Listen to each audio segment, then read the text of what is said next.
모든 초점은 사람에게 있는 게 아니라 하나님께로 두는 게 예배의 정의인 것 같고, 결국 그것을 통해서 하나님을 알게 되고, 또 근데 그렇게 알게 하시는 것은 사실은 우리가 연구를 해서 또 우리가 뭔가를 노력을 해서 하는 게 아니라 성령님을 통해서만 알 수 있는 유일한 것이니까, 결국 예배는 이 삼위일체 하나님을 통해 다시 하나님을 알아가는 거, 그리고 그 하나님을 또 바라보게 되고, 그 하나님을 찾게 되고, 그 하나님을 누리고 또 나누는 그런 게 예배가 아닐까 생각합니다. 만나서 반갑습니다. 네, 반갑습니다. 네, 비가 올 듯 또 오다 안 오다 하는 참 희한한 날씨인데, 그래도 오늘 미세먼지는 좀 없었더라고요. 참 재밌는 건 미세먼지가 있다가 또 그 햇빛이 있는 날은 미세먼지가 있는데, 또 비가 오면 또 미세먼지가 없고, 참 아이러니한 거죠. 겉으로 볼 때는 깨끗한 날이, 그 햇빛이 나는 날이 그 깨끗해 보이지만 실제로는 비가 오는 날이 더 깨끗하다는 게 공기가 참 되게 아이러니한 것 같습니다. 우리 삶은 어떨까요? 환난과 고난을 즐기는 사람은 아무도 없을 겁니다. 그 환난과 고난이 되게 힘들다고 생각이 되니까, 그래서 우리는 다 평안하고 아무 일 없기를 바랍니다. 근데 어떻게 보면 아무 일 없는 게 우리 신앙에는 어쩔 때는 미세먼지 같이 뭔가 막혀 있는 것일지도 모릅니다. 왜? 기도를 하지 않고 예배를 온전히 드리기도 참 쉽지가 않기 때문인 것 같습니다. 그런데 고난이 있고 또 뭔가 어려움이 있고 힘든 것이 있으면 또 기도의 무릎을 또 꿇게 되고, 또 예배를 더 사모하게 되고, 또 그런 것은 아닌가. 그러므로 인생은 화창해서 좋은 날, 또 비 와서 안 좋은 날이 아니라 그냥 어느 상황 속에서라도 주님을 기억하고 주님께 예배하고 주님을 찬양할 수 있다면 그것이 참 좋은 날이구나, 그런 생각이 듭니다. 오늘 이 밤에 우리가 또 어떻게 주님을 바라보며 나아갈지 고민스럽고 또 걱정도 되기도 하지만, 또 우리 상황을 생각하면 또 부르짖거나 찬양하고 예배드리기가 어렵지만, 우리 주님을 생각하면서 다시 예배의 마음으로 나아가길 소망합니다. 늘 주님 앞에 엎드리고 그 주님의 살아계심을 확신하며 그 주님을 높이는 우리에게 주의 성령으로 역사하시고 또 우리에게 그 임재로 나타나신 하나님이신 줄로 믿습니다. 함께 고백하시겠습니다. 나 무릎 꿇고서 주께 겸손히 나가 주 보좌 앞에 엎드리네.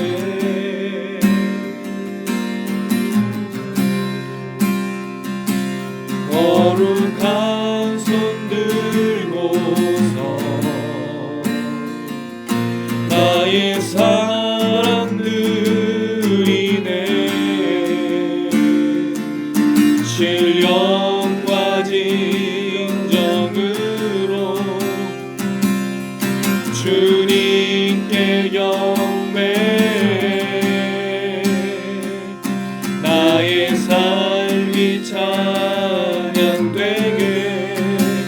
하소서.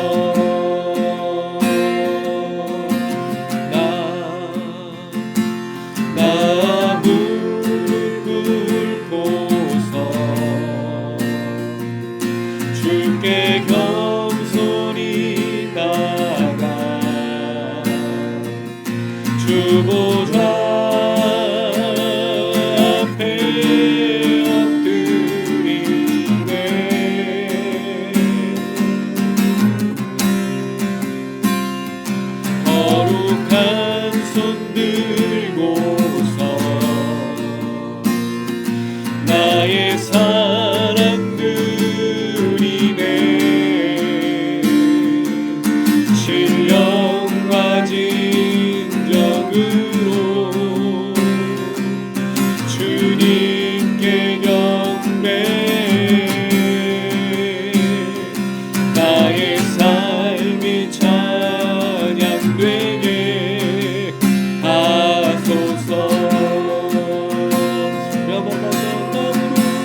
주 보좌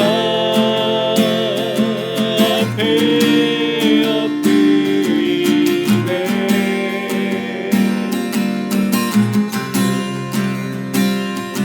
거룩한 손 들고서 나의 사랑들이네.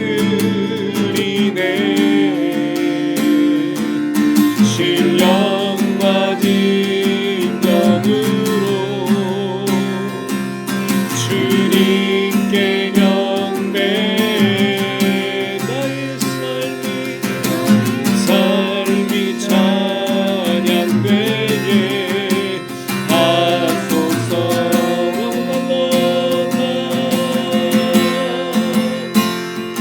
나 무릎 꿇고서 주께 영소리 나가 주 보좌 앞에 엎드리네.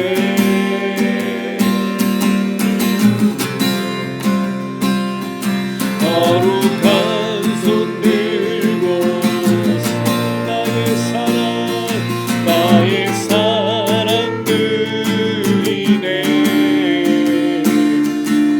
신령과 진정으로 주님께 경배해. 나의 삶이 찬양되게 하소서.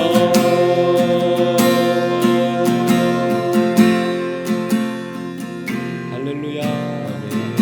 예, 우리의 삶이 주님의 찬양이 되었으면 참 좋겠습니다. 예, 우리의 입술과 우리의 행동이 주님께 예배하는 그 고백이었으면 참 좋겠습니다. 잘 아시지만 우리 입술 또 우리의 삶으로 주님께 영광 돌리기가 참 쉽지 않음을 늘 고백합니다. 그러나 우리가 기억하고 잊지 말아야 될 것은 입술의 고백이 아닌 진정한 삶의 예배가 우리에게 다시 회복이 되어야 되겠습니다. 오늘 이 밤에 우리가 모여 기도하는 이유도 이 삶의 예배를 드리고 온전한 이 예배를 통해 하나님의 영광이 드러나기 위해서 우리가 이 밤에 모여 기도하는 줄로 믿습니다. 우리가 기도할 때 주께서 우리에게 힘을 더하실 것이고 성령으로 충만케 하여 주실 줄로 믿습니다. 그 주님을 의지하면서 계속하여 찬양하도록 하겠습니다.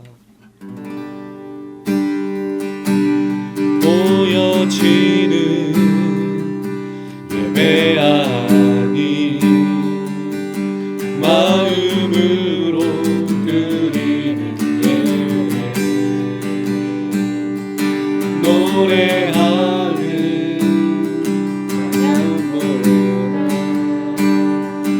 삶으로 고백되는 예배 나를 위한 예배하니 주님 뜻을 향한 예배 마음과 정성 다하여서 주 앞에 드려지는 예배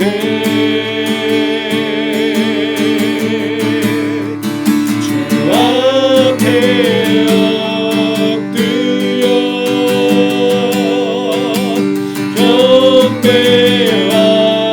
경배합니다. 온전한 예배 내 맘의 예배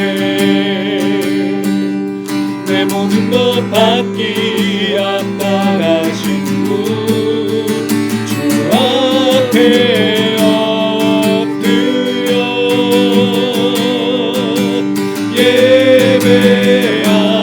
예배합니다. 나의 모든 삶 나의 모든 것 말씀 앞에 순종하는 삶의 예배 드리기 원하네.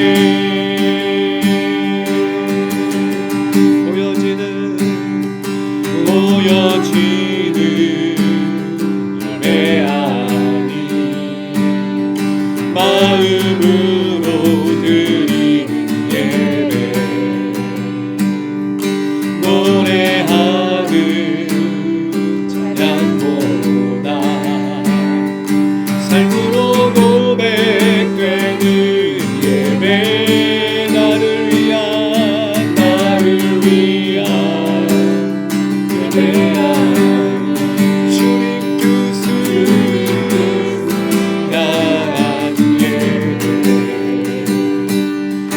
마음과 정성 다하여서 주 앞에 드려지는 예배, 주 앞에 엎드려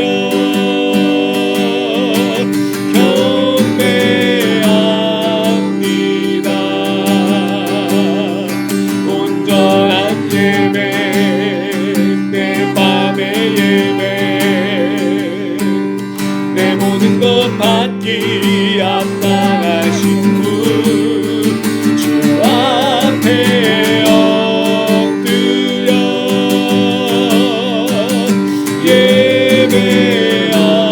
예배합니다.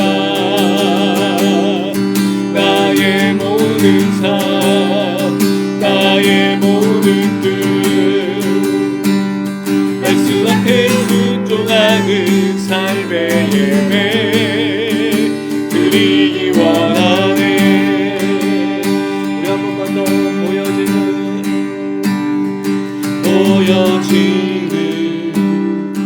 예배하니 마음으로 드리는 예배, 노래하는 찬양보다 삶으로 고백되는 예배하네.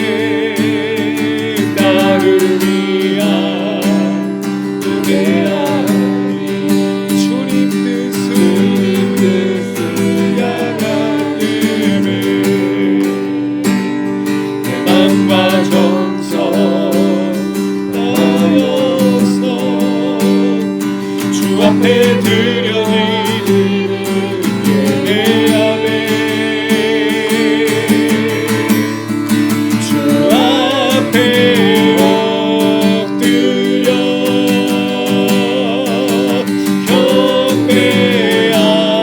경배합니다.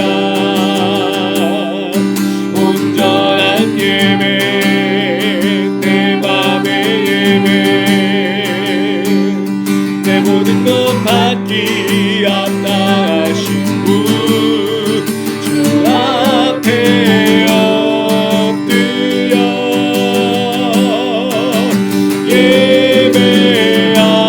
예배합니다. 나의 모든 삶, 나의 모든 뜻, 말씀 앞에 순종하는 삶의 예배, 주 앞에 엎드려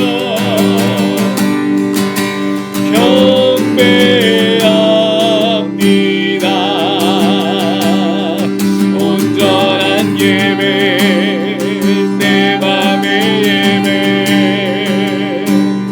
내 모든 것 받기 합당하신 분, 주 앞에 엎드려 예배합니다. 나의 모든 삶, 나의 모든 뜻, 말씀 앞에 순종하는 삶, 우리 한 번만 더 주 앞에 엎드려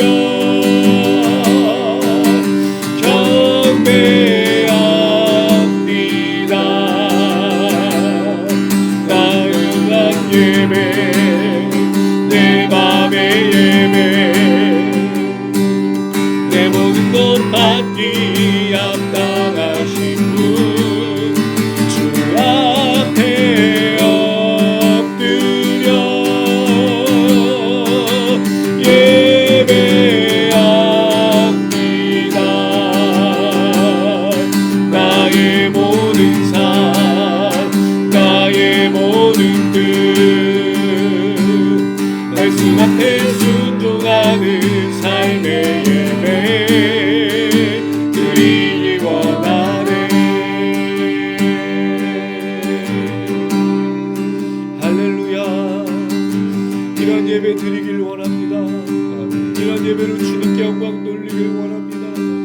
진정한 삶의 예배는 우리의 뜻을 위한 것이 아니 하나님의 뜻을 위한 것입니다.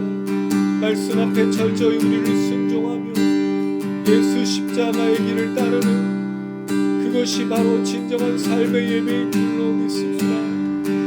주여, 우리가 이런 예배로 날마다 나아갈 수 있도록 우리를 축복하여 주시옵소서. 오직 하나님 한 분만을 높이며 걸어가는 우리의 걸음들, 우리의 삶의 예배가 될 수 있도록 날마다 힘을 더하여 주시옵소서.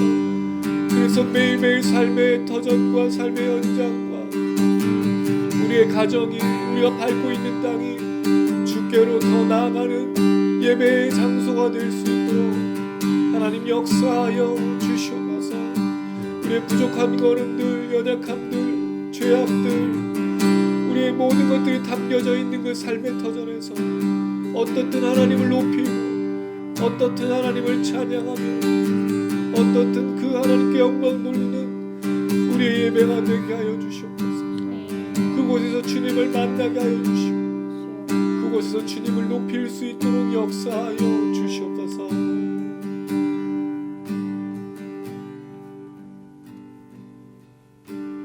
내 주를 가까이 하게 하는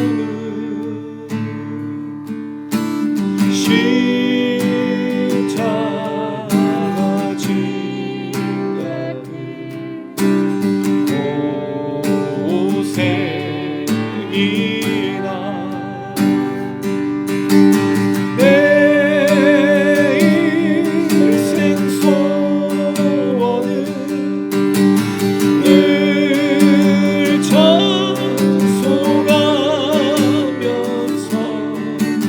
주께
주님께 더 나가는 것이었으면 좋겠습니다. 우리의 기도의 제목이 주님을 더 찬양하는 것이었으면 참 좋겠습니다. 우리가 간절히 말하는 것이 주님의 오심이었으면 참 좋겠습니다. 주여, 이 세상을 살다가 욕심과 유혹과 환난과 어려움을 위하여 주님을 더 멀리하고 있고 주님을 더 찾지 못하고 주님께 나가는 게 소원이 아니게 되어버렸습니다. 이 밤에 주님, 우리가 기도를 회복하게 하시고 주께 더 나가는 것, 주님을 더 찬양하는 것, 주님을 더 바라보는 것, 주님을 기다리는 것이 소원이 되게 하여 주시옵소서. 성령 하나님, 우리에게 다시 한번 충만하게 역사하셔서 잘못된 것들, 죄악들은 용서해 주시고 주님을 향한 열정과 감사와 기쁨과 기도와 소망으로 이 밤에 다시 충만하게 될 수 있도록 기름 부어 주시옵소서. 우리 주여 한번 부르짖고 간절한 마음으로 기도하시겠습니다.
대표해서 박대선 장님 기도 부탁드리겠습니다. 사랑하는 충만하신 하나님 아버지, 정말 너무나 감사합니다. 저희들 사랑하는 주타임 미니스트리 지체들이 이렇게 함께 모여서 하나님께 찬양하고 예배드리고 좀 기도할 수 있도록 인도하시 너무나 감사합니다. 하나님, 정말 저희들 주님께서 주타임 미니스트리 저희들 가운데 세우셨사오니 하나님, 정말 그 이름처럼 정말 주님 앞에 엎드려 기도하는 모임이 될 수 있도록 도와주시옵시고 주의 말씀이 선포되어질 수 있도록 도와주시옵시고 아버지, 말씀을 통하여서 많은 사람들이 변화되어지고 주님 앞에 무릎 꿇을 수 있는 자리가 될 수 있도록 주여 인도하여 주시옵소서. 하나님, 정말 주님은 천지를 창조하시고 만물을 운행하시는 분이실 줄 믿습니다. 주님께서 세우셨사오니 정말 그 일을 감당할 수 있도록 주여 인도하여 주시옵시고 세상적인 방법과 정말 아버지 여러 가지 노력을 통해서 이루어진 것이 아니라 하나님께서 정말 아버지 예수 그리스도께서 보여주셨던 많은 기적처럼 정말 아버지 주님께서 말씀을 선포할 때 정말 아버지 많은 사람들이 앞에 돌아왔던 것처럼 아버지 그 같은 역사가 지금도 일어날 수 있도록 주여 인도하여 주시옵소서. 다시 하나님이 함께 하심을 믿고 살아가는 될 수 있도록 주여 인도하여 주시옵시고 하나님, 지금 이 시간이 정말 저희들에게 힘들고 어려워 보일지 모르지만 주님께서는 역시 살아계시고 역사하시며 저희들과 함께 동행하심을 믿사오니 주님께서 좀 오시는 그 날까지 저희들이 이 믿음을 지켜나가며 하나님 앞에 귀하게 쓰임받는 대로 살아갈 수 있도록 주여 인도하여 주시옵소서.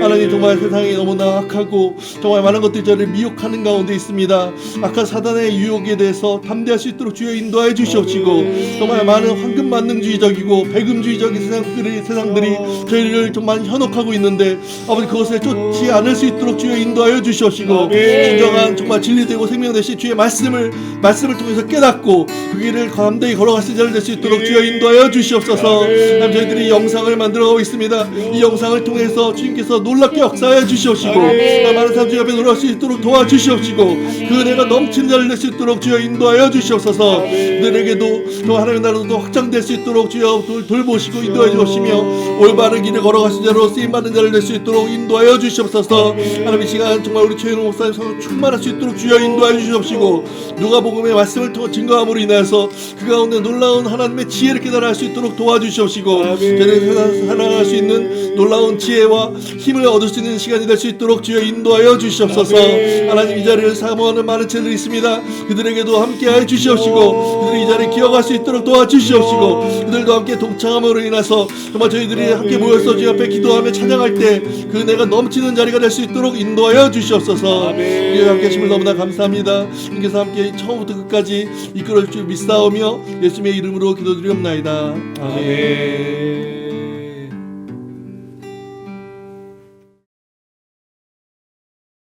예, 오늘 함께 나누실 말씀은 누가복음 9장 37절에서 43절입니다. 누가복음 9장 37절에서 43절 한 절씩 돌아가면서 읽겠습니다. 이튿날 산에서 내려오시니 큰 무리가 맞을세 무리 중에 한 사람이 소리질러 이르되 선생님 청컨대 내 아들을 돌보아 주옵소서. 이는 내 외아들이니이다. 귀신이 그를 잡아 갑자기 부르짖게 하고 격려를 일으켜 거품을 흘리게 하며 몹시 상하게 하고야 겨우 떠나가나이다. 당신의 제자들에게 내쫓아 주기를 구하였으나 그들이 능히 못하더이다. 예수께서 대답하여 이르시되 믿음이 없고 패역한 세대여 내가 얼마나 너희와 함께 있으며 너희에게 참으리요. 내 아들을 이리로 데리고 오라 하시니 올 때에 귀신이 그를 거꾸로 때리고 심한 격려를 일으키게 하는지라 예수께서 더러운 귀신을 꾸짖으시고 아이를 낳게 하사 그 아버지에게 도로 주시니 같이 있습니다. 사람들이 다 하나님의 명에 놀라니라. 아멘. 예, 지난주에 저희가 변화산 사건을 통해 제자들이 뭘 기억을 하고 뭐를 마음에 둬야 되느냐를 이야기했을 때 예수님의 결국 고난, 죽음, 또 부활, 또 승천에 다시 오신 그 별세를 기억을 해야 된다고 말씀을 드렸습니다. 근데 이게 참 어려워요. 왜냐면 우리가 살아가는 인생은 부재 중이신 예수님인 것 같고 다시 오시는 예수님이 되게 멀리 있게 느껴지거든요. 그러니까 이게 1세기 성도들도 좀 고민했던 부분인 것 같아요. 왜냐하면 예수님의 그 다시 오시겠다 하심이 속히 온다고 했는데 더디 오게 되니까 바울 서신이나 또 이런 그 서신들을 보면 굉장히 그런 부분에 있어서 느슨해지고 그러니까 신앙을 끝까지 지키는 게 참 쉽지 않은. 왜냐하면 이게 긴박감이라는 게 있으면 뭐 만약에 이제 예수님이 그 진짜 무슨 다미성교회가 얘기했던 것처럼 정해진 날짜 오신다면 때가 가까울수록 사람들이 긴장하겠죠. 근데 이제 어느 날 오기로 약속해서 속히 온다고 했지만 그 속히라는 말이 점점 딜레이가 되고 늦어지면 느슨해질 수밖에 없어요. 왜? 살아가는 형편 속에서 주님의 오심을 기억한다는 게 쉽지가 않은 거예요. 그러니까 이 변화산에서 예수님을 만났던 그 경험은 지속될 수가 없는 거죠. 주님이 오셔야지 이 변화의 모습, 영광을 간직하면서 끝까지 걸어가는데 그것만으로는 걸어가기가 힘든 거예요. 제자들의 이 괴리, 사실 우리의 괴리이기도 하죠. 왜냐하면 우리도 예수님 기다리는데 지금 예수님이 안 오시니까. 더 큰 문제는 뭐냐면 예수님을 기다리면서 우리가 신앙을 버티고 있는데 버티기가 쉽지 않다라는 거죠. 너무 삶의 우여곡절도 많고 굴곡도 많고 하루하루가 걱정이고 고민인 거예요. 예수를 믿어도 뭐가 있죠? 고난이 있어요. 예수 믿으면 갈등이 없나요? 갈등이 있어요. 교회 안에도 갈등이 있고 성도들 사이에도 갈등이 있고 가족 간에도 갈등이 있어요. 예수 믿는다고 해도 다 있는 거예요. 그러니까 우리가 정말 주님의 이 영광, 주님의 오심을 바라보면서 신앙생활 하기가 쉬우냐? 쉽지 않다는 거죠. 그럴 때일수록 우리가 이 제자들의 사건을 통해서 생각해야 될 건 분명히 얘기했거든요. 변화산 사건에서 하나님 뭐라 그랬냐면 이는 내 아들이니까 내 영광스러운 내가 선택한 자니까 그의 말을 들으라. 그럼 그 예수님이 오신다라는 것, 그 예수님이 임하신다라는 것을 끝까지 기억해야 되는 거죠. 기억 안 하면요. 어디로 가고 있는지 몰라요. 우리가. 굉장히 중요한 부분입니다. 그러니까 주님의 영광, 주님의 다시 오심, 현재 우리 삶, 이 괴리가 있어서는 안 된다는 거예요. 이 같이 움직여 가야 되는데 이게 지금 쉽지 않은 현실이라는 거죠. 그럴 때 지난주에 그 변화선 사건 이어서 나타나는 사건이 굉장히 큰 갈등을 주고 있어요. 이게 어떻게 보면 그 당시에는 갈등이 없어요. 왜냐하면 변화산에서 그냥 영광만 본 거잖아요. 베드로는 영광만 봤지 그 나머지 얘기는 쉬쉬하고 말 안 했기 때문에 큰 갈등이 없었을 거란 말이죠. 왜? 예수님 죽으실 것이라는 얘기에 대해서 더 말하지 않았을 거거든요. 그냥 베드로하고 요한은 그냥 영광만 보고 끝난 거죠. 끝! 근데 진짜 삶에서의 문제가 뭐냐? 오늘 본문에 보면 제자들이 맞닥뜨리고 있는 현실이 있어요. 이게 되게 이상한 겁니다. 우리가 잘 알고 있듯이 예수님이 변화산 사건에서 세 제자와 함께 모세와 엘리야와 함께 영광을 받던 그 사건, 그때 어떤 일이 있었냐면 밑에서 산 아래에서 일어나고 있는 사건이죠. 이게 마치 뭐처럼 느껴지냐면 모세가 시내산에서 십계명을 받았을 때 아래에서 있었던 일과 좀 비슷해요. 아래에서 무슨 일이 일어났죠?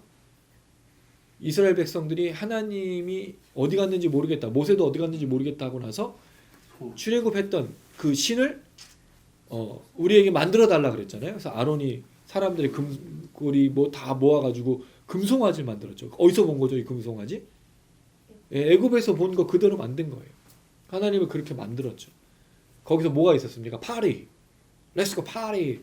밑에서 파리가 일어나는 거죠. 춤추고. 이게 너무 회개망측한 거를 그 사람들이 알았을까요? 물론 불편한 사람도 있었지만 많은 사람들이 거기에 동참하고 있었죠. 그걸 누가 깨닫고 있었던 거예요? 영광을 본 사람이 깨닫고 있는 거죠. 모세가 하나의 영광성 임재 속에서 그 변화된 하나님의 역사, 그 모세도 거기서 하나님을 봤으니까 내려왔을 때가 그게 보인 거죠. 영광을 본 자만이 보는 거죠. 오늘 그 현실인 거예요. 이게 되게 이상한 점은 좀 더 자세하게 얘기하겠지만 요 이야기를 하고 넘어갈게요. 37절에 43절 이렇게 구성이 됐어요. 37절하고 43절 한번 보세요. 산에서 내려오니까 큰 무리가 맞았죠. 43절 반응은 뭐예요? 사람들이 놀랬어요. 많은 예수를 맞이한 사람들은 결론적으로 주님의 위엄, 무슨 위엄일까요? 귀신을 쫓았지만 사실 이게 어디서부터 연결된 거죠? 변화산 사건의 영광이 사람들에게까지도 연결되고 있어요. 놀라고 있는 거죠. 38절은 42절 귀신과 연결이 돼요. 내 아들을 돌아봐 주소서 하죠. 근데 42절 뒤에 보면 오죠. 아버지에게 다시 아들을 돌려주죠. 변화가 돼서 이제 돌려주는 거죠. 예수님 권능으로. 그 다음에 40절에 보니까 내가 쫓아주기를 원했지만 제자들이 못했는데 예수님은 쫓아주신다는 게 대치가 되고, 그 다음에 죄송합니다. 39절하고 42절이 그렇게 되고, 40절에 능히 못하는 제자들하고 41절 예수님이 제자들을 꾸짖으시는 내용이 이렇게 연결되고 있어서 이 내용이 핵심적인 내용이고, 나머지가 이렇게 변두리로 있는 대칭으로 이렇게 본문 이어진 걸 볼 수 있어요. 한 구절씩 잠깐 보면서 말씀드리겠습니다. 37절 읽어볼게요. 시작. 이튿날 산에서 내려오시니 큰 무리가 많이 있어요. 이튿날이라는 말은 그 이틀, 둘째 날이라는 의미는 아니고요. 연속적으로 다음 날이라는 뜻입니다. 그러니까 바로 이어지는 날인지 좀 지난 그 다음 날인지는 몰라요. 며칠째인지 모르는데 여기 이튿날이라고 됐지만 다음 날 산에서 내려왔는데 누가 맞아주고 있어요? 이게 8장 40절 한번 보시면 예수님께서 더러운 귀신을 쫓을 때, 군대 귀신 쫓을 때 사람들이 그 쫓은 다음에 환영하는 내용이 나오죠. 마치 그 사람들처럼 이 사람들이 예수님 기다리고 있다가 맞아줘요. 근데 이상한 점이 있어요. 뭐가 이상할까요? 왜 큰 무리가 환영하죠? 세 제자하고 예수님 있었으면 나머지 제자들이 왜 예수님을 맞이하지 않고 있느냐는 좀 질문이 생겨요. 여기 제자들은 지금 뭘 하고 있죠? 귀신을 못 쫓은 것 때문에 지금 여기에 지금 결부되어 있는 거예요, 지금. 그런가요? 예. 포함되어 있는 게 아닐까요? 큰 무리에? 큰 무리 속에. 근데 마가복음 병행 본문에 보면 바리새인들하고 변론하고 있다고 되어 있거든요. 그리고 이 아버지 얘기를 들어보면 지금 제자들하고 이 아버지하고 얘기가 있는 중인 거죠. 귀신을 못 쫓았으니까. 대신 무리들이 맞아주고 있어요. 좀 독특한 점이죠. 예수님을 제자들이 맞지 않고 지금 뭔가 좀 어긋나고 있는 걸 볼 수 있어요. 자, 38절 보니까 아버지의 얘기가 나옵니다. 무리 중에 한 사람이 소리 질러 이르되 선생님 청컨대부터 같이 읽겠습니다. 시작. 청컨대 내 아들을 돌보아 주옵소서 이는 내 외아들이니이다. 자, 여기에 보면 이 사람이 청하건대 간절히 빕니다라는 뜻이죠. 뭐를 예수님께 요구하고 있죠? 돌보아 달라 그랬어요. 돌보아가 무슨 뜻일까요? 테이크 케어의 의미로 생각하기 쉬운데 돌아보다는 뜻입니다. 한 번만 봐주세요. 왜 그 표현들이 있죠? 날 한 번만 좀 봐주세요. 용서해달라는 표현 중에 하나가 그런 표현 있죠. 한 번만 봐주세요. 그것도 있고. 나를 불쌍히 여겨달라는 표현도 있고. 그럼 예수님에게 지금 우리 아들을 한번 봐주세요. 예수님, 우리 아들이 지금 너무 고통스러운데 지나가시던 예수님 나를 봐주고 내 아들을 좀 봐주십시오라고 간절하게 지금 청하고 있다는 거죠. 그리고 이유를 뭐라고 내세웠냐면 외아들이기 때문입니다. 아마 이 아버지가 얼마나 간절하게 외쳤을까요? 외아들이라는 말은 아들이 하나밖에 없다는 뜻이죠. 그러면 가문의 모든 것들이 아들을 통해서 상속이 되고 하나님의 백성으로서의 모든 것들이 그쪽으로 축복이 가거든요. 근데 그 아들이 지금 위급한 상태잖아요. 그러니까 이 아버지가 얼마나 부르짖었을까요? 정말 간절하게 주님 붙들었을 거예요. 근데 사실 이게 예수님께 나온 사람들의 공통적인 특징이었어요. 예수님께 나온 사람들 중에 어디 한번 고쳐봐봐 이건 없어요. 중풍병자 친구들이 지붕을 뚫고 들어왔죠. 혈우증 앓았던 여인, 야이로의 아버지 모두가 다 그랬어요. 예수님께 나와서 다 한 번만 좀 봐주세요. 대충 기도하는 게 없는 거예요. 정말 간절함으로 붙드는 거죠. 사실 그게 기도지 않습니까? 기도는 대화가 아니에요. 기도 하나님 제가 생각해 봤는데요. 이거 해주시고 저거 해주시고 하나님 어떻게 생각하세요? 하나님이 난 이렇게 생각해 대답하시나요? 아니죠. 우리의 간절함과 우리의 무릎 꿇음과 우리의 눈물이 있어요. 근데 하나님이 비록 응답하시거나 대화하시는 것 같지는 않지만 우리 거기서 뭐를 깨닫죠? 기도할 때 하나님 들어주시는구나라는 믿음이 생기죠. 그게 간절함 속에 있어요. 기도는 어떻게 해야 된다? 간절하게. 날 좀 돌아봐 주세요. 이런 기도는 들어질 수가 없어요. 날 돌아봐 주든지 안 받아서 별로 상관없어요. 사실 그건 기도의 태도도 아니고 기도의 내용도 아니고 기도의 제목도 될 수 없어요. 기도는 어떻게 해요? 간절하게. 어떤 마음으로? 나를 돌아봐 주십시오. 사실 기도 모임이 되게 중요한 이유가 있어요. 여러분 우리 이 밤에 이 귀한 시간에 왜 모이죠? 기도하지 않으면 아무것도 할 수 없으니까. 정말 기도의 무릎 꿇지 않으면 견딜 수가 없기 때문에 기도하러 오는 거예요. 그래서 바쁜데 피곤한데 이 밤에 모여서 기도하는 거죠. 단장님 얼마나 바쁘세요? 웅이 형제 얼마나 피곤해요. 아내도 그렇고. 근데 여기 모이는 이유는 기도해야 되니까. 기도에 사니까. 간절함이 있어요. 이게 영상이 좀 담겨야 되는데 잘 담기고 있는 거겠죠? 그러니까 누군가 보고 구독자가 또 한 명 늘었어요. 여러분. 104명에서 105명. 한 명 또 늘었어요. 김학영 집사입니다. 그렇군요. 네. 예, 감사합니다. 네. 지사님 감사합니다. 간절해야 돼요. 주님이 원하시는 게 그거예요. 사실 우리에게.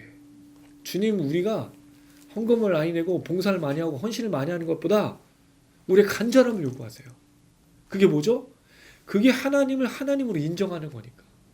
하나님만이 내 기도에 응답하신 유일하신 분이니까. 세상과 어떤 것들을 의지하고 세상 사람 누구와도 얘기해도 하나님밖에 없다는 걸 아니까. 그러니까 기도를 하는 거죠. 간절함이 거기 있어야 돼. 이 아버지가 그렇게 청하였습니다. 내 외아들이기 때문입니다. 자, 그럴 때 39절 읽어봅니다. 시작. 귀신이 그를 잡아 갑자기 부르짖게 하고 정전을 일으켜 거품을 흘리게 하며 몹시 상하게 하고. 하고야 겨우 떠나가나이다. 자, 여기에 보면 독특한 표현이 나오는데 겨우 떠나가나이다. 이거 좀 이따 얘기하고요. 귀신이 잡았죠. 갑자기 부르짖게 했어요. 경련을 일으키고 거품을 흘리게 하며 몹시 상했다. 이 아이의 상태가 지금 어떤 상태죠? 굉장히 심각한 상태죠. 아마 눈 뜨고 볼 수 없는 아마 그런 지경이었을 거예요. 이 아버지의 마음이 얼마나 무너졌을까요? 아들이 또 지금 난리 부르스를 피고 그러고 있을 때 겨우 떠나가나이다. 이게 아버지가 지금 얘기하는 거죠. 아이들의 상태를. 겨우 떠나갔다라는 말은 무슨 뜻으로 느껴지세요? 떠나간 걸까요? 안 떠나간 걸까요? 이 말씀을 들어보면 겨우 떠나간 거잖아요.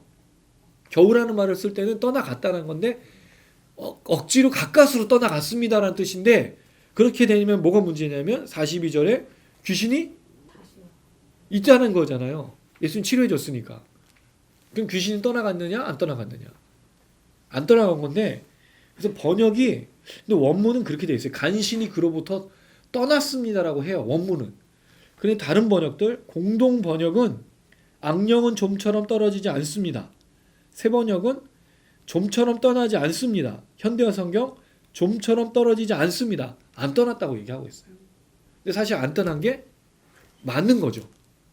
그럼 이건 아마 이랬을 수 있어요. 제자들의 기도와 제자들의 외침과 제자들의 치유를 통해서 귀신이 떠나는 것처럼 보였지만 결국 못 떠났다는 얘기겠죠. 왜냐하면 이 제자들이 아이를 고치기 위해서 어떻게 했을까요?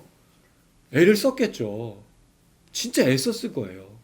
왜냐하면 9장과 10장에 보면은 예수님께서 12제자에게 귀신 쫓는 권능을 줬고 10장에 보면 70인의 제자들에게도 권능을 주시죠. 그럼 귀신 쫓는 능력이 있었단 말이에요. 그럼 이 제자들에게 있었을 거라는 거죠. 그럼 제자들이 정말 그거를 예전에 했던 대로 마을과 방방곡곡 다니면서 전도하면서 했던 것처럼 했을 거예요. 근데 놀랍게도 귀신이 떠나가지 않았다는 거죠.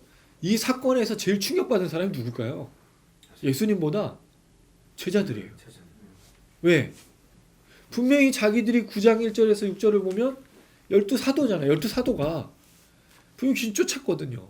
병 고쳤거든요. 근데 지금 그걸 못하고 있으니까 너무 당황했을 거예요. 그래서 아마 이 아이를 붙들고 더 뭔가를 열심히 하지 않았을까? 자기들이 당황해서. 그런 상황을 진짜 난리부르스가 났을 거예요. 귀신과 이 제자들이 막 싸우고 소리 지르고 난리 부르스였을 거란 말이죠. 근데 떠나가지 못했다라는 거예요. 자, 그랬을 때 아버지가 얘기합니다. 당신의 제자들에게 내쫓아 주기를 구하였으나 그들이 능히 못하더이다. 내가 간청했어요. 원래 제자들에게. 똑같이 한 거죠. 예수님이 한 것처럼. 예수님 제자들이니까. 그 능력이 있다고 들었으니까. 그런데 그들이 하지 못했다고 결론이 나타나고 있어요. 자, 그럴 때 예수님 41절에 말합니다. 읽어보겠습니다. 시작. 예수께서 대답하여 이르시되 믿음이 없고 패역한 세대여 내가 얼마나 너희와 함께 있으며 너희에게 참으리요 내 아들을 이리로 데리고 오라 하시니. 자, 예수님께서는 여기서 믿음이 없고 패역한 세대, 패역한이라는 말은 비뚤어진 길을 가다가 잘못된 길로 가는 이라는 뜻을 갖고 있어요. 얼마나 너희와 함께 있으면 너에게 참으리요 아들 데리고 오라 라고 말씀하시죠. 마태복음하고 마가복음은 이 사건을 이렇게 부연 설명합니다.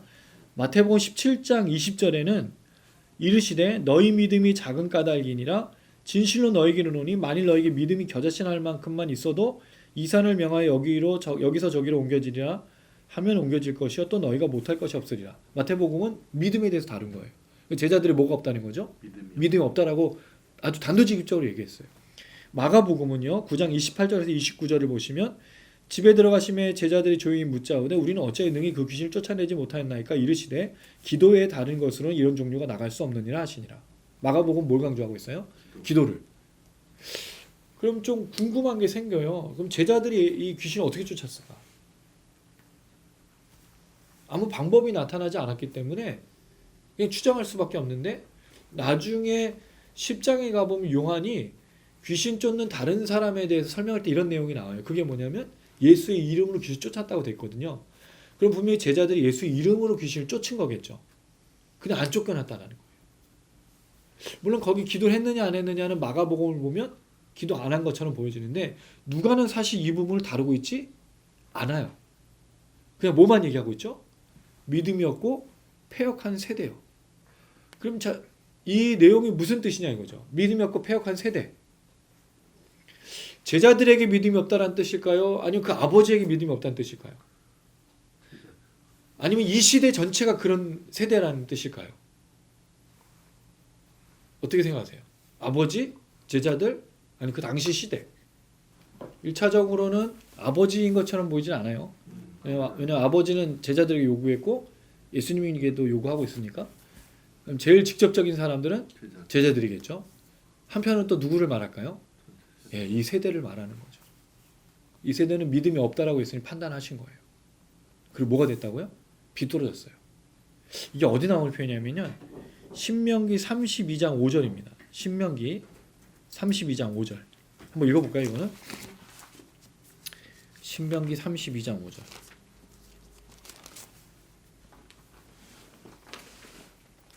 모세가 출애굽 때 주님께 받은 말씀이 신명기인데 이제 그 들어가기 전에 여호수아 그 가나안 정복 전에 그 말씀 마지막에 32장에 모세 노래를 합니다. 그 노래 속에 5절에 이 표현되어 있는데 한번 읽어볼게요. 시작. 그들이 여호와를 향하여 악을 행하니 하나님의 자녀가 아니요 흠이 있고 비뚤어진 세대로다. 예, 요 얘기를 하고 있는 거죠. 악을 행했다는 말은 믿음이 없다는 거고 흠이 있고 비뚤어진 세대. 왜냐하면 이스라엘 백성들은 하나님을 거역했으니까 순종하지 않았으니까. 그래서 요 신명기 32장 5절을 여기서 지금 예수님이 인용하신 거는 아닌가라고 말씀을 하시는 것처럼 보입니다. 자, 그러면 왜 예수님은 이 제자들의 이야기를 믿음이 없고 패역한 세대라고 했느냐? 마태는 분명히 믿음이 없다라고 얘기했고 마가는 기도 얘기했으니까 누가는 그 얘기가 아니니까 그럼 이 얘기가 중요한 거잖아요. 왜 제자들의 이 모습을 믿음이 없고 패역한 세대라고 했을까? 저는 이게 아까도 말씀드렸지만 예수님보다 제자들에게 더 큰 문제였을 거라는 생각이 들어요. 제자들은 분명히 예수 이름으로 귀신을 쫓았는데 쫓겨나지 않은 거죠. 아마 이 부분에 있어서 왜 그랬는지 모르겠지만 이 사건은 예수님이 판단할 때 믿음이 없고 패역한 세대라는 거죠. 자, 그러면 이 얘기를 어떻게 이해할 수 있는가? 그 다음에 이렇게 돼 있어요. 내가 얼마나 너희와 함께 있으며 너희에게 참으리요. 믿음이 없고 패역한 세대와 뭐를 연결했냐면 얼마나 함께 있고 참을 것인가 라고 말하고 있어요. 이게 무슨 뜻이죠? 내가 너희와 얼마나 더 함께 있을 것이며 얼마나 너희를 견딜 수 있겠냐는 뜻이죠. 왜 그럴까요? 지금 이 9장에서의 그 핵심적인 내용이 자꾸 뭐로 올라가고 있냐면 예수님의 인자로서 그 이 고난 당하시고 죽으시고 부활하시는 내용 속에 있죠. 변화산 사건도 그것도 말했고 뒤 이어지는 44절에 보면 인자가 장차 사람들의 손에 넘겨질 것이다. 그리고 예수님은 지금 계속되는 마음 속에 또는 생각 속에 계획 속에 뭐가 계속 그 중심을 잡고 있는 거죠? 자기의 고난과 죽음과 부활이죠. 그랬을 때 이 제자들이 어떻게 보이는 거예요? 자기가 이제 떠나면 왜냐면 변화산 사건이 없을 때 제자들이 뭘 못했어요? 귀신을 못 쫓았으니까. 그럼 예수님 지금 언제 어떻게 되는데? 떠나야 되는데. 제자들을 맡기고 지금 갔는데 뭐가 없는 거예요? 믿음도 없고 비떨어지고. 예수님 함께 하지 않는데. 내가 너희를 더 이상 기다려줄 수가 없는데 이러면 어떻게 되냐 이거죠. 내가 너희들을 어떻게 맡기고 여기 떠나겠냐 이거죠.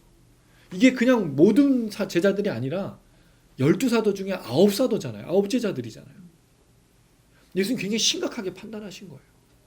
마태복음 때는 이걸 믿음에 관련해서 얘기를 한 거고 마가는 기도지만 누가는요 전체적으로 얘기하는 거죠. 변화산 사건 인자의 죽으심 속에서 나는 이제 떠나고 나는 이제 하나님의 길을 갈 건데 너희가 여기서 믿음이 없고 비뚤어지면 이 세대는 어떻게 하냐 이거죠. 마치 모세가 아까 말씀드렸듯이 시내산에서 십계명을 들고 내려왔는데 모세가 없으니까 아론이 뭐 해야 돼요? 잘 가르쳐야 되잖아요. 금송아지가 하나님이 아니라고 사람들이 얘기해야 되잖아요. 근데 얘기하지 않았어요. 그가 대변자였거든요. 모세는 자기가 입이 어눌해서 말을 못한다고 해서 아론을 세운 거잖아요. 하나님이. 그럼 아론이 스피커잖아요. 비록 모세가 없지만. 근데 아론이 입을 닫으니까 사람들이 말을 하기 시작한 거죠. 그래서 뭐요? 하나님을 우리에게 달라고 한 거예요. 왜 아론이 거기서 자기가 스피커 역할을 안 했냐 이거죠. 되게 중요한 부분이에요. 우리가 실패하면 하나님의 역사가 사라지는 거예요. 누가 예수를 만나겠냐 이거죠. 누가 하나님을 경험하겠냐 이거예요. 이 땅의 스피커, 이 땅의 사도, 스피커라는 말이 사도잖아요. 보냄받은 자, 전달하는 사자들. 우리가 입을 닫고 우리가 침묵하고 우리가 실패하면 어떻게 하냐 이거예요. 믿음 없고 패역한 이 세상에 더 기다려주실 수 없고 떠나셔야 되는, 이제 그분이 떠나시는 게 아니라 다시 오실 거죠. 지금 더디게 오시는 이 예수님, 우리가 맡겨진 사람으로서 여기서 믿음이 없으면, 여기서 우리가 비뚤어져 가면 누가 예수를 믿고 누가 예수를 알고 누가 예수를 경험하겠냐는 거예요. 얼마나 심각한 상황이에요. 지금 예수님 이걸 도전하시는 거죠. 변화산 사건에서 베드로나 야고보 요한은 여기가 조상원이라고 하지 않나. 나머지 제자들은 귀신도 못 쫓을 뿐더러 믿음이 없고 패역한 비뚤어진 세대로 살고 있으니 예수님께서 얼마나 이 마음이 안타까우셨겠어요. 지금 귀신들이 창궐하고 악한 것들이, 저주받은 것들이 이렇게 가득한데 제자들이 깨어있지 않으면, 제자들이 숨쉬지 않으면, 제자들이 온전하게 살아있지 않으면 어떻게 하냐 이거죠. 예수님이 얼마나 안타까우시면서 이야기를 하고 있는지 우리는 들어야 되는 거죠. 여기에 사실은 이 변화산상에서 내려오신 예수를 제자들이 맞아야 되고, 인자가 고난받고 죽으시고 부활하신다는 걸 제자들이 마음에 새겨야 되고, 근데 뒤에 보시면 여러분 다음 주 우리가 나눌 내용이지만 숨긴 바 됐다고 되어 있어요. 이게 45절에 이 인자 얘기가. 왜? 제자들 안 들으니까. 감춰진 얘기가 된 거예요. 비밀이 돼버렸어요. 예수님이 고난당하시고 죽으시고 부활하심이 이게 진리고 이게 복음이잖아요. 우리가 가스펠이잖아요. 굿뉴스잖아요. 근데 이게 감춰져 버렸어요. 사라져 버리게 된 거예요. 침묵하고 믿음이 없고 비뚤어지니까. 이건 지금 이 시대의 교회에 굉장히 중요한 경종을 울리는 겁니다. 주님 지금 영광스럽게 저 천국에서 우리의 처소를 준비하고 계세요. 다시 오실 그날을, 그 나라의 완성을 위해서 준비하고 계셔요. 여기 있는 우리가 뭐 해야 되는 거죠? 귀신 쫓고 병 고치고 복음 증거해야 된다는 거죠. 믿음이 없고 비뚤어진 세대로 사는 게 아니고 여기 이 땅에서 주님이 마치 계신 것처럼 성령이 우리 안에 계신 그 역사로 이겨내고 승리하고 싸워야 되는 거죠. 그런데 지금 우리가 하고 있는 모습이 뭐냐 이거예요. 믿음이 없어요. 믿음이, 교회가. 목사들이, 성도들이 믿음이 없다고 해요. 믿음이. 우리의 믿음은 세상을 향한 믿음밖에 없어요. 세상에서 내게 되어지는 일들에만 믿음이 있어요. 아니잖아요. 예수에 대한 믿음, 예수가 어떤 분이신지에 대한 믿음, 하나님 누구신지에 대한 확신, 신실함, 이게 우리 안에 다시 한번 회복이 돼야 됩니다. 할렐루야. 그리고 여러분들 되시길 주님의 이름으로 축원합니다. 신실한 종이 되어 주십시오. 신실한 하나님의 사람들이 되어 주십시오. 우리가 침묵하고 우리가 믿음이 없으면 누구도 믿음을 가질 수가 없어요. 우리가 안 믿는데 누가 과연 믿을 수 있겠습니까? 우리가 하나님을 향해서 신뢰하지 않고 우리가 하나님을 전능하신 분으로 아버지로 여기지 않는데 누가 하나님을 하나님으로 여기겠습니까? 두 번째로 비뚤어져 가고 있어요. 비뚤어져. 아론에게 사람들이 얼마나 그럴듯해요. 하나님이 안 보여지니까, 모세가 없으니까 하나님 만들어 달라고 해요. 우상을 만들어 달라고 했던 게 아니에요. 하나님을. 근데 뭐죠? 그 하나님이 우리가 원하는 하나님이잖아요. 이게 비뚤어진 거예요. 여러분, 진리와 비진리는 한 끗 차이야. 이단이라는 뜻이 무슨 뜻이죠, 여러분? 네, 끝이 다른 거예요. 예. 이게 한 끗 차이예요. 한 끗. 정말 모르는 거예요. 진리 같아 보여요. 여러분, 우리가 듣는 설교 굉장히 많아요. 교묘하게 숨어 들어갔어요. 이걸 분별하고 있느냐는 거죠. 이걸 분별하지 않으면 비뚤어지는 거예요. 잘못된 길로 가는 거예요. 근데 분명히 말씀하지 않습니까? 주님이 어떤 분이시고 하나님이 어떤 분이시고 우리가 정말로 기뻐야 될 것 하나님의 구원이라고 말씀드렸고 그 진정한 기쁨 속에서 이 땅에 수많은 사람들에게 복음을 증거하는 것이 또한 우리의 기쁨이 되어야 되는데 우리의 기쁨이 뭐가 됐죠? 먹고 마시고 입는 거. 단장님 조금 전에 말씀 전에 기도해 주셨잖아요. 세상 것에 빠지지 않는. 우리가 이 땅의 것을 하나님으로 삼고 있다는 거죠. 이것을 하나님으로 만들어서 이 하나님을 누리기 위해서 우리가 애쓰고 있다는 거예요. 그리스도인들이 집을 포기 못하죠. 그리스도인들이 물질을 포기하지 못하죠. 그리스도인들이 자기가 가지고 있는 것을 포기할 수가 없어요. 주님이 오시기를 바라는 것 같지만 사실 오시기를 바라지 않는 그리스도인도 있다는 거죠. 왜? 여기서 마음껏 누려야 되니까. 제가 청년 사역할 때 그런 얘기를 했어요. 참 이상하다.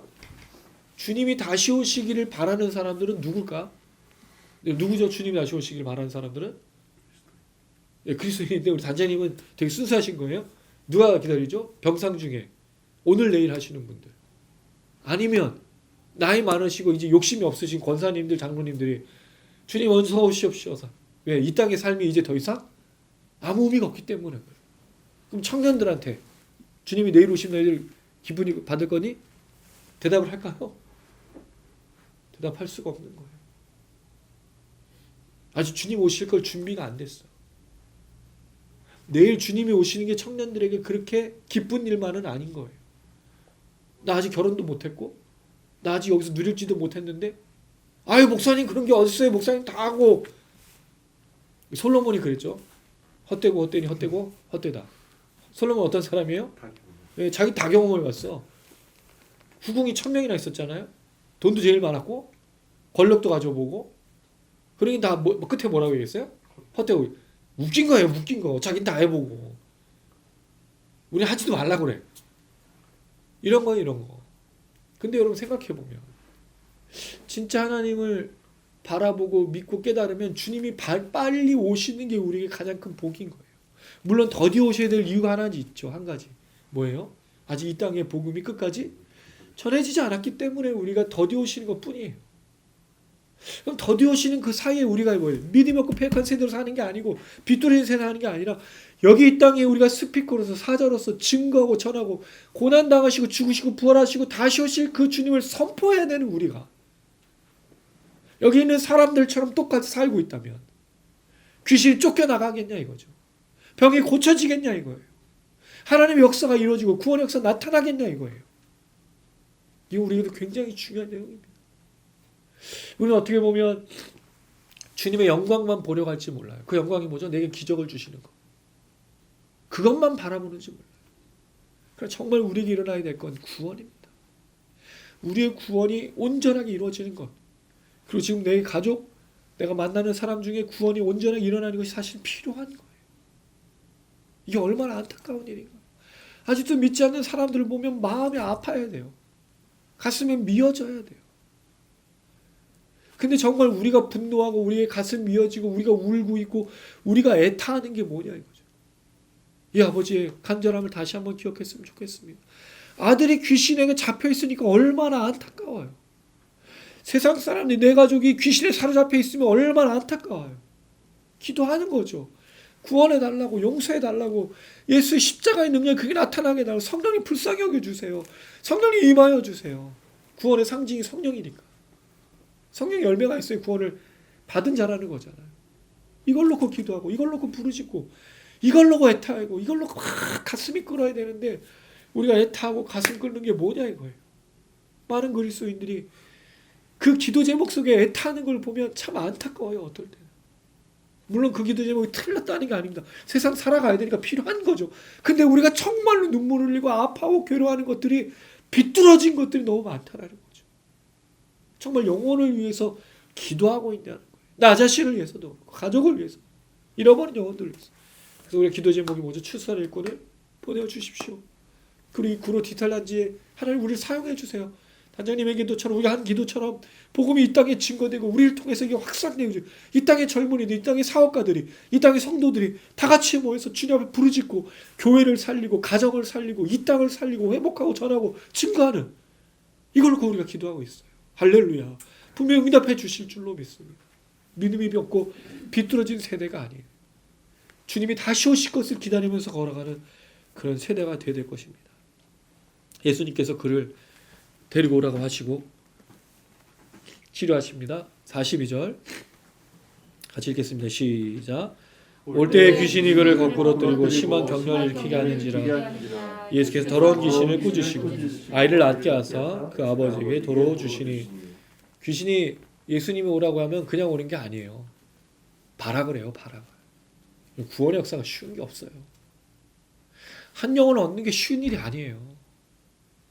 절대로 포기하면 안 됩니다. 끝까지 해야 되는 거예요. 혹시 우리에게 주어주신 이름이 있다면 끝까지 부르짖어야 돼요. 끝까지 기도해야 돼요. 구원 받을 때까지. 근데 그러다 보면 어떻게 보다 보면 저희가 포기를 잘하는 것 같아요. 한 영혼을 구원하기 위해서 좀 하다가 좀 기도하다가 또 놓고. 근데 우리는 끝까지 한 영혼을 위해서 끝까지 기도해야 돼요. 포기하지 말고 이뤄주실 때까지. 귀신이 얼마나 안 나가려고 애썼겠어요. 귀신도 애를 쓴다고요? 왜? 구원의 역사가 제일 싫은 게 귀신이니까. 자기처럼 심판받기를 원하니까. 그러니까 이 땅에 수많은 사람들을 붙들고 안 놓으려고 하는 거죠. 얼마나 많은 사람들이 거기에 사로잡혀 있냐 이거죠. 예수님 명령하십니다. 나와라. 아이가 낳습니다. 할렐루야. 예수님 명령 앞에 순종할 수밖에 없습니다. 예수의 이름이 귀신을 쫓는 거죠. 예수 이름이 병을 고치는 거죠. 예수 이름이 구원을 주고 예수의 이름이 생명을 주는 것이기 때문입니다. 우리 입에서 예수 이름이 증거됐으면 좋겠어요. 귀신에게 선포하고 병에게 선포하고 구원받는 사람들에게 선포해서 회복하고 살리고 치유하는 그런 담대함으로 살아야 됩니다. 그랬을 때 예수님께서 아이를 누구에게 주죠? 아버지에게 도로 돌려줘요. 왜? 이 아이가 외아들이었잖아요. 그 아버지 모든 거였잖아요. 돌려주십니다. 돌려주시고 나서 그 아버지와 아이가 예수를 믿는 삶으로 살 수 있도록 역사하시는 거죠. 예수님 참 멋진 부분인 것 같아요. 아이를 돌려줬다는 표현을 누가 쓴 거죠? 일부러 쓴 거잖아요. 아이를 낳게 한 다음에 아버지 품에 돌려주는. 이걸 영화로 한번 생각해 보세요. 그 괴로웠던 그 아이를 예수를 만져주신과 함께 아버지에게 돌려주는 그 순간 그 아버지 속에 어떤 마음이 있었겠냐 이거죠. 제자들이 못했는데 주님이 하셨습니다가 얼마나 놀라운 감격. 왜? 나를 돌아봐 주신 주님. 내 기도에 응답해 주신 주님. 얼마나 감격했을까요? 그 감격을 보고 사람들이 하나님의 위엄에 놀랍니다. 자, 여기서 놀라운 게 뭐죠? 예수님이 어떤 취급을 받아요? 하나님 취급을 받아요. 사실 그 아버지가 예수님에게 간청한 표현이 하나님에게 하는 표현입니다. 사실 이스라엘 사람들에게. 나를 돌아봐 달라는 건 하나님에게 하는 표현이에요. 그럼 예수님은 지금 이 사람은 하나님으로 여긴 거죠. 놓치지 말아야 될 게 있습니다. 예수님 하나님의 아들이시지만 하나님이십니다. 구원자세요. 우리가 그냥 함부로 부를 이름이 아니에요. 영광과 찬양받을 유일하신 이름입니다. 영광의 이름입니다. 우리가 부르짖어야 될 유일한 이름입니다. 세상 사람들에게 유일한 열쇠가 되시는 예수님이십니다. 그 예수님의 이름을 선포했을 때 사람들이 놀라게 되어 있다는 거죠. 그 아버지가 그렇게 여겼던 것처럼 사람들이 이렇게 바라보며 그렇게 예수를 맞이하고 그 위엄에 놀라는 역사가 나타나는 거죠. 물론 예수님 반드시 걸어가셔야 되는 길은 다시 한번 강조하지만 고난당하고 죽으시는 거. 이거예요. 핵심이. 예수님은 고난당하고 죽으시고 부활하시고 다시 오시는 이 예수님의 이름을 우리가 외치고 진리로 증거하는 거죠. 예수 믿으면 잘 될 거야가 아니에요. 예수 믿으면 뭐가 좋은 건가 아니에요. 죽으심, 고난, 부활, 승천, 다시 오심이 있다라는 거죠. 이 예수를 믿는 자들에게 주님의 구원의 역사가 날마다 나타날 뿐만 아니라 주님 다시 오시는 그날까지 믿음으로 살아갈 수 있도록 주님이 역사해 주십니다. 왜? 우리는 누가 계시죠? 그 예수를 깨닫게 하신 성령이 계시니까. 주의 이름을 부르는 자들에게 구원이 임하듯이 주의 이름을 부르는 자들에게 구원의 역사가 계속해서 끊임없이 우리 사이에서 드러난다는 거죠. 근데 만약에 예수 이름을 잘못 부르면요, 이 구원의 역사, 성령의 역사를 경험할 수가 없어요. 늘 우리가 이 예수 이름을 온전히 부르짖고 증거하고 성령의 충만함을 입어야 되겠습니다. 그때 보이기 시작하죠. 하나님의 영광이 보이는 겁니다. 그래서 여러분, 그리스도인들은 어떻게 보면 이런 삶을 살아요. 어떤 삶이냐? 유유자적. 들어보셨죠? 마치 강태공이 그 금모래 강에다가 낚싯대 하나 들고 고기가 잡히면 안 잡혀도 상관없는. 그게 그리스도인의 삶이에요. 왜? 우린 여기에 소망이 있지 않고 하늘 소망이 있기 때문에 되든 안 되든 기도하는 거예요. 우리가 원하는 것 하나님께서 들어주시면 감사하고 안 들어주셔도 감사한 거죠. 왜? 하나님의 뜻 안에 있기 때문에 그런 거예요. 안 들어주는 것도. 우리가 막 이럴 필요가 없어요. 막 이래야 되는 건 뭐만? 구원을 위해서. 한 영혼을 위해서 애타야 하지만 내게 일어난 일들은 하나님이 제일 잘 아시니까 하나님께 맡기고 하나님 믿음으로 신실하게 유유자적한 물을 흐듯이 살아가는 것이 필요합니다. 그때 뭐가 임할까요? 예, 성령께서 주시는 평안. 주님이 주시는 게 그겁니다. 평안했으면 좋겠어. 이 시대 속에. 이 시대 속에 왜 우리가 불안하죠? 내 결과 때문에 그런 거예요. 될까 안 될까? 돼도 되고 안 돼도 되고. 그럼 하나님 뭔가 하시겠죠. 몰라요. 근데 그 속에서 우리가 평안을 잃지 않을 수 있다는 거죠. 이렇게 한 주간을 넉넉히 살아가시고 하나님 영광 속에서 평안하신 모든 분 되시기를 주님의 이름으로 축원합니다. 아멘. 예, 우리 또 말씀 기억하면서 찬양하고 기도했으면 좋겠습니다. 믿음이 없고 패역한 세대가 되었는 이유는 이 땅 위를 살아가는 우리에게 그 삶에 깊이 들어갔기 때문에 어쩔 수 없이 나타나는 반응들입니다. 사실 이것을 벗어나기가 쉽지 않죠. 처음에도 말씀에서 이야기 드렸지만 영광을 보지만 주님의 오심이 더디기 때문에 우리가 이 땅을 살아가다가 우리가 어디 있는지를 잃어버릴 때가 참 많습니다. 세상은 살아가야 됩니다. 잘 살아야 됩니다. 또 그 속에서 주님의 영광도 드러내야 되고, 그러나 문제는 우리가 나그네라는 걸 잊어버린 그 순간부터 시작이 되겠죠. 믿음이 없고 패역한 세대, 비뚤어진 세대가 아니라 주님께서 우리를 보내신 그 사람으로 여기서 삶의 예배를 드리고 또 증거하는 입술들 되어지고 참 진리, 이 복된 진리, 복음을 전하는 그런 삶이 되어야 되겠습니다. 쉽지 않은 삶이고 거친 바다 위를 가는 같은 우리 삶이지만 분명히 주님의 우리의 힘을 주시고 능력 허락해 주실 줄로 믿습니다.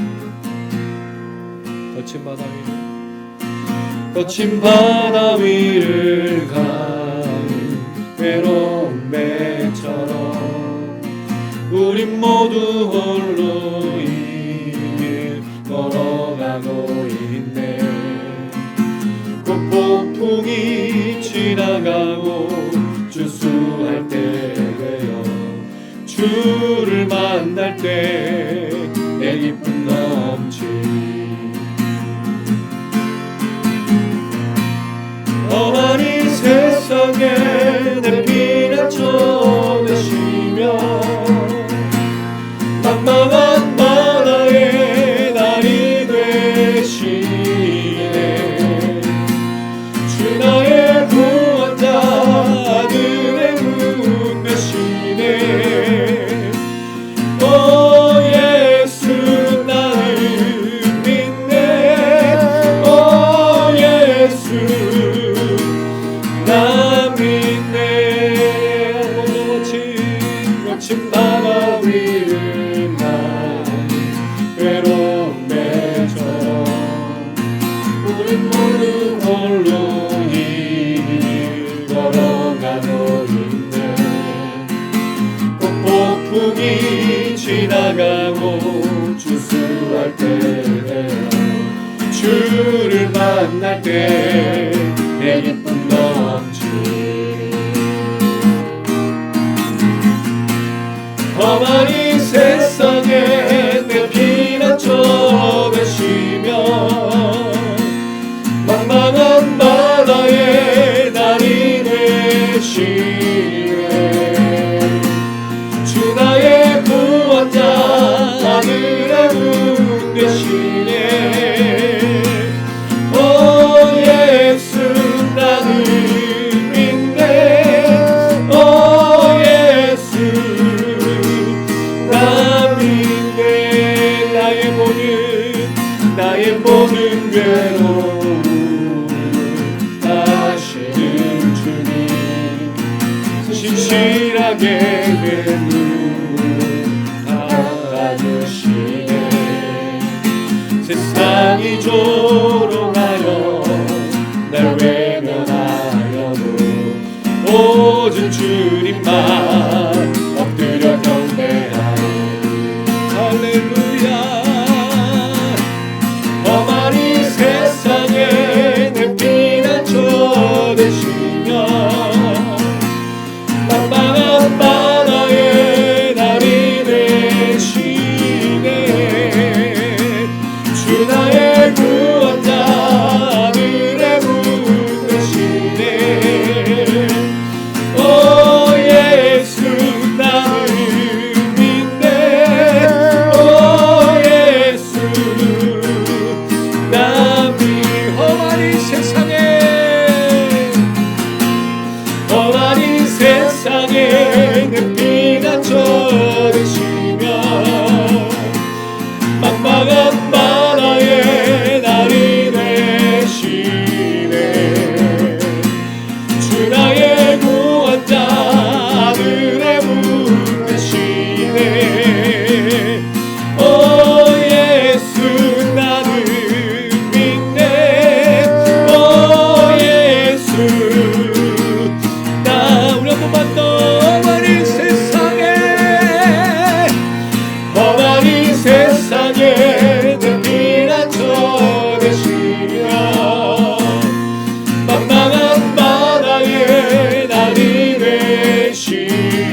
기도하실 때 혹시 걱정과 염려와 두려움과 또 하나님 앞에 또 기도하는 간절한 기도 제목이 있다면 주여 이 기도 제목을 인하여서 주 앞에 나갈 때 쓰러지지 않게 하시고 두려워하지 않게 하시고 하나님 바다에서 아버지 제가 온전히 주님만 의지하며 걸을 수 있도록 믿음을 더하여 주시옵소서.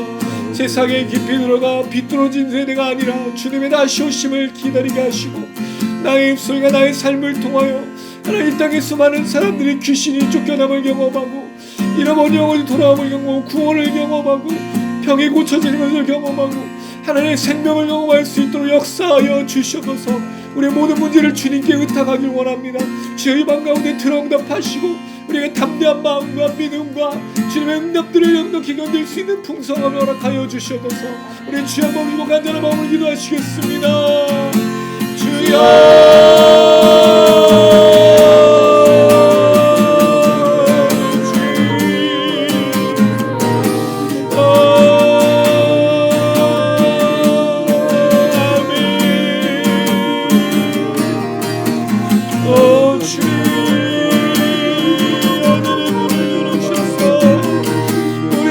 응답하여 주시고 주님의 오심을 기다리는 믿음과 능력이 될 수 있도록 하나님 맘 가운데 역사하여 주시옵소서. 아버지 우리 눈물과 하나님 우리의 두려움과 우리의 걱정과 우리의 염려 우리의 기도 제목을 이 밤에 주님 앞에 아립니다. 간절한 마음으로 주님을 바라볼 때 주님 우리를 돌아봐 주시고 나의 구원자는 신주님을 놓치지 않을 수 있도록 하나님 구원의 안정과 기쁨을 흘러가며 잃어버린 영혼들에게 생명을 전하는 우리 마음 될 수 있도록 아버지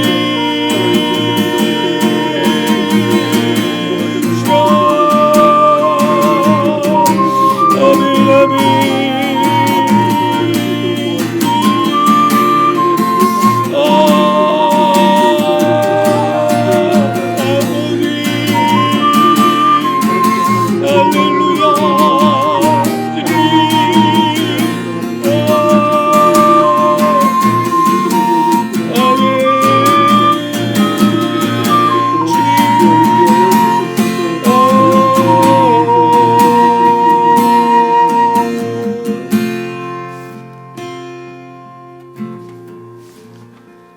살아계신 하나님 아버지 우리를 돌아봐 주시길 원합니다.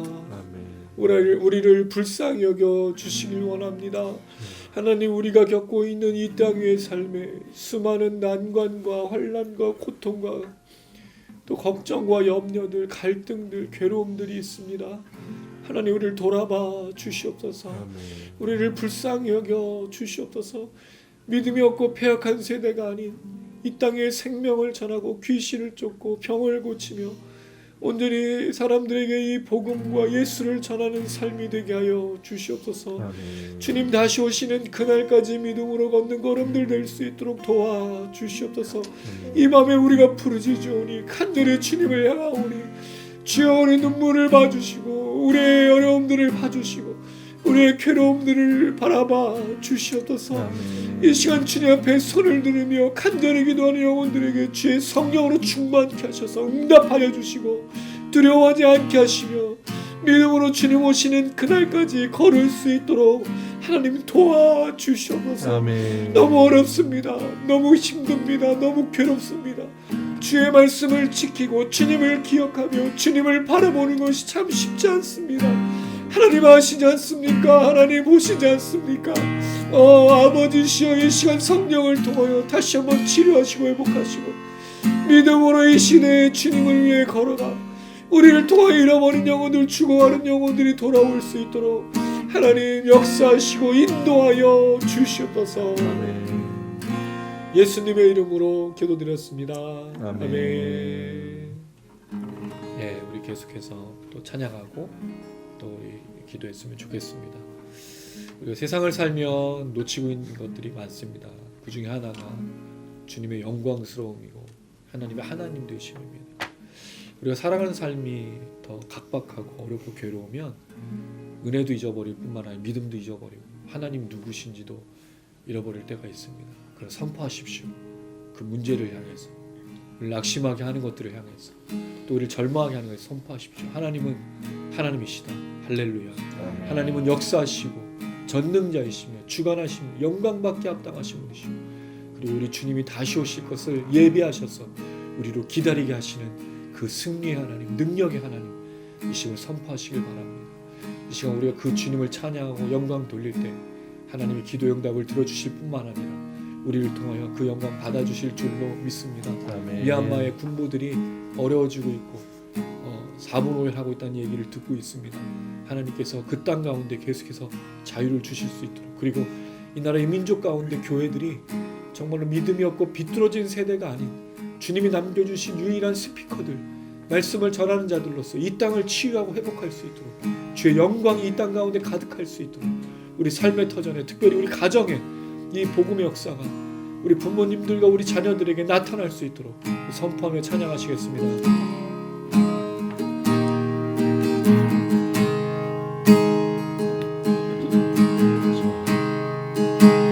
해와 달라며 모두 빛을 잃고 세상의 구원자 죽으셨네. 십자가에 달려 보혈을 흘리셨네. 모든 저주를 다 지셨네.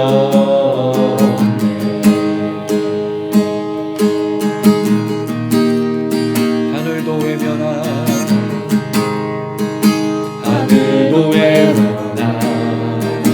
마지막 숨소리, 어둠 속에 주가 누이셨네. 무덤 속의 전투, 죽음과 싸웠네. 어둠의 권세는 무너졌네. 땅은 들리고 문이 열렸네. 이길 수 없는 완전한 사랑, 사망아 어디 있느냐. 부활하신 주님 사망 권세 이겼네. 영원히 영광 받으신, 영원히 높임 받으신, 영원히 승리하신 주 사셨네. 내 주 사셨네.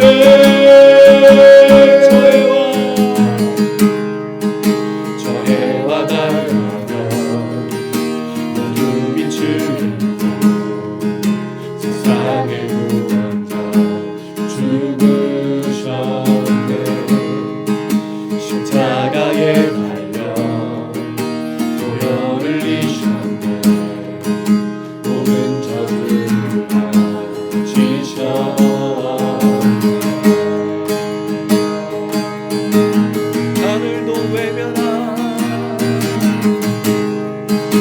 하늘도 외면한 마지막 숨소리, 어둠 속에 주가 누이셨네.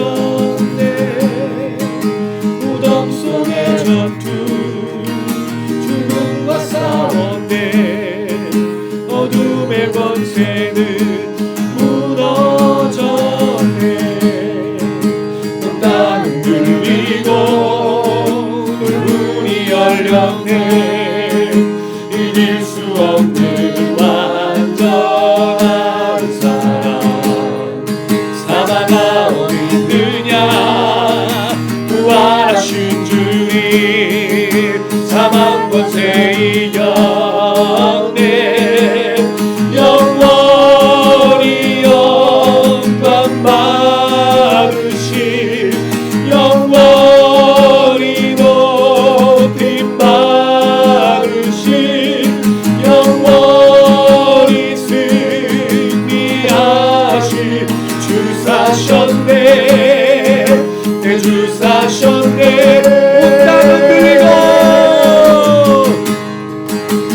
땅은 들리고 돌문이 열렸네. 아멘. 이길 수 없는 완전한 사랑 사망아 어디 있느냐 부활하신 주님. 아멘. 사망 권세 이겼네. 영원히 영광 받으신 영원히 높임 받으신 영원히 승리하신 주 사셨네. 내 주 사셨네. 영원히 영광 받으신 영원히 높임 받으신 영원히 승리하신 주 사셨네. 내 주 사셨네. 영원히 영광 받으신 영원히 높임 받으신 영원히 승리하신 주 사셨네. 내 주라 받아. 영원히 영광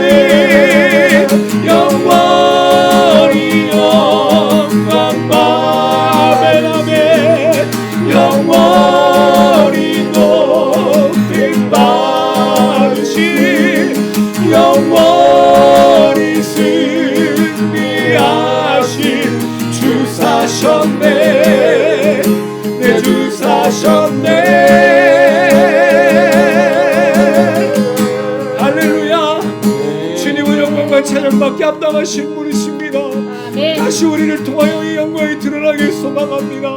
믿음이 없고 패역한 세대가 아니라 우리를 통하여 주의 구원이 증거되어지고 수많은 사람들이 자유롭게 되어지고 주님의 영광을 볼 수 있도록 하나님 우리를 사용하여 주셔서 하나님의 거룩하신 이름이 드러나길 원합니다. 이 구로 디선한 지역 가운데 이 나라의 민족 가운데 온열방한 세계 가운데 하나님의 집단 미니스트를 사용하여 주셔서 또 하나님과 온 영상을 시청하시는 분들을 사용하여 주셔서 우리가 밟는 땅마다 하나님의 영광이 들어오고 영광과 찬송함께 합당하신 그 주님의 이름이 높여질 수 있도록 하나님 역사하여 주셔서 우리 주의 몸을 이고 간절한 마음으로 기도하시겠습니다. 주여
아버지 영상을 전하시는 분들을 통하여 우리 주택을 통하여 우리의 출산의 분들 가운데 정리가 되어지고 사업받을 가운데 성도들을 아버지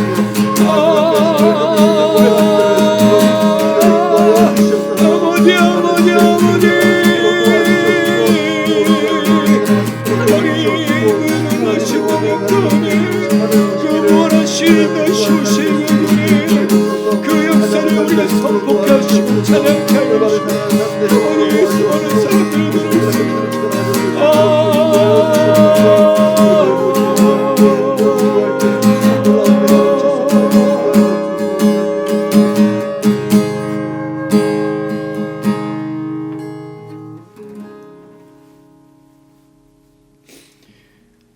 영광과 찬양받게 합당하신 하나님, 우리 주태양 미니스트리를 통하여 주의 거룩하신 이름이 드러나길 원합니다. 수많은 사람들이 믿음이 없고 이 비뚤어진 세대 속에서 하나님을 향한 외침과 신실하심과 전능하신 그 하나님을 선포하는 소리를 듣고 돌아오게 하여 주시옵소서. 그들 속에 있는 귀신이 떠나가며 그들 속에 있는 병이 떠나가며 그들 속에 있는 죽음이 떠나가며 생명 얻게 하시고 치유되게 하시고 회복되게 하시고 자유케 하여 주시옵소서. 아버지, 우리 주태양 미니스트리를 사용하시길 원합니다. 이 구로티 인텔란지 지역 가운데 온 열방과 세계 가운데 이 나라 민족 가운데 우리를 사용하여 주시옵소서. 이 영상을 사용하여 주시옵소서. 죽어온 영혼이 돌아올 수 있도록 주님의 입술이 되어 주님을 예배하는 자들이 되어 주님을 사랑하는 삶의 예배가 되어 하나님 그들을 치유하고 회복할 수 있는 우리가 될 수 있도록 도와주시옵소서. 영상을 시청하시는 분들에게도 동일한 능력과 은혜를 가져서 그들이 밟고 있는 땅에 구원의 역사 일어나고 그들의 가정 가운데도 하나님 치유 역사 일어나고 영상을 시청하시는 분들이 회복과 치유와 하나님 놀라신 능력을 입어보며 이 모든 것들을 감당할 수 있도록 도와주시옵소서. 하나님, 나의 민족이 다시 한번 교회가 부흥케 되어지길 원합니다. 성도들이 목사님들이 다시 한번 주님을 찾길 원합니다. 하나님, 주님을 향한 믿음과 발걸음들이 다시 한번 회복되어져서 이 땅 가운데 다시 한번 부흥의 역사가 일어나고 다시 한번 말씀 역사가 일어나고 기도 역사가 일어나며 주님을 향한 온전한 예배가 일어날 수 있도록 하나님 역사하시고 인도하여 주시옵소서. 그 주님을 기대하며 감사드리며 예수님의 이름으로 기도드렸습니다. 아멘. 아멘. 가슴에 손 얹으시기 바랍니다. 지금은 우리 주 예수 그리스도의 은혜와 하나님 아버지의 원하신 사랑과 성령의 교통인도 충만하심이 믿음이 없고 패역한 세대여라고 주님의 그 간절한 외침을 듣고 이 땅에 하나님은 하나님이시며 다시 오실 그 주님을 기다리는 진정한 믿음과 신실한 세대로서 날마다 걸어가기를 다짐하는 우리 모든 지체들 머리머리 위에 주태양의 사역 위에 영상을 시청하시는 분들 위에 이 나라의 민족과 온 교회와 목회자들과 성도들 위에 이제로부터 영원토록 함께 계실지어다. 아멘. 아멘.